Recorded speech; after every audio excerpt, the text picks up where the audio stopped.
Hava ilə bağlı bir xəbərlərə diqqətinizə çatdıracağıq. Belə ki, bir yandan şimşək dolu, digər yandan isə 40 dərəcə isti. Gündəm xəbərin efirində 8 avqust tarixidir və avqustun 9-na gözlənilən hava haqqında məlumatımız isə belədir.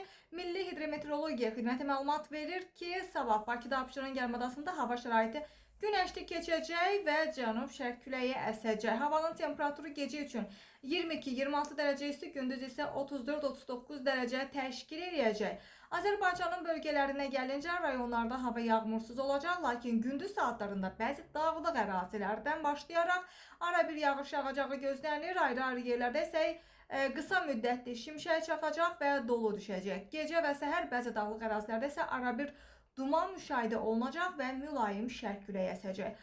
Havanın temperaturu isə gecə 22-27 dərəcə isti, gündüz 35-39 dərəcə isti olacaq. Bəzi yerlərdə isə havanın temperaturu 40 dərəcəyə qədər yüksələcək. Dağlarda isə gecə 15-20 dərəcə isti, gündüz isə 25-30 dərəcəyə qədər yüksəlmiş olacaq.